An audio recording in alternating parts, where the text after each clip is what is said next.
Donc vous connaissez maintenant tous les symboles et raccourcis possibles. D'accord? Donc bravo. Il est désormais temps de pratiquer en effectuant les différents exercices ci-dessous. Reproduisez chaque morceau de code à l'identique à l'aide d'un raccourci emmet. Donc vous allez avoir un morceau de code, il va falloir le reproduire ou deviner quel raccourci emmet peut le produire. Une fois le raccourci trouvé, mettez-le en commentaire au-dessus du code qu'il sert à créer. Donc exemple, ici, de base, il n'y a pas le raccourci juste là, vous voyez ça, vous dites tiens, comment on fait? Donc vous testez, classe 2, classe 3, vous testez ID, etc. Bon, vous arrivez à trouver que avec classe 1, ça fonctionne et avec le contenu et le Word. Comme ceci, d'accord? Donc vous faites juste un CTRL Z et vous le mettez en commentaire juste au-dessus. Et donc vous avez juste à faire ça pour tous les exemples. Donc on a ici une div avec plusieurs choses, un ID, plusieurs classes. On a une liste avec certaines caractéristiques.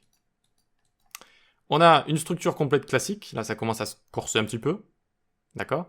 Sachant qu'en plus le footer ici est en dehors du main normalement. Je vous le mettrai pour votre code, c'est juste de la sémantique.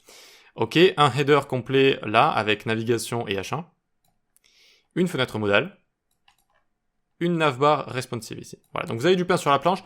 C'est pas grave hein, si vous n'arrivez pas à tout faire, c'est vraiment pas grave du tout. L'important c'est vraiment de pratiquer et de vous les mettre dans la tête là, les raccourcis, les plus, les imbrications, les classes, les ID, le contenu, les multiplications, c'est très important que vous l'ayez en tête. Donc vraiment, pour le coup, l'important c'est de participer. Voilà, essayez de vous creuser les méninges et de trouver les différents raccourcis. Et donc, comme je vous l'ai montré avec emmet, parfois, plusieurs raccourcis peuvent donner la même chose. Par exemple ici, ça et ça donne la même chose. Voilà, donc ça peut arriver. Quand vous avez du contenu et une classe, on peut le présenter de deux manières différentes. Ok? Allez, bon courage et à tout de suite pour résoudre tout ça.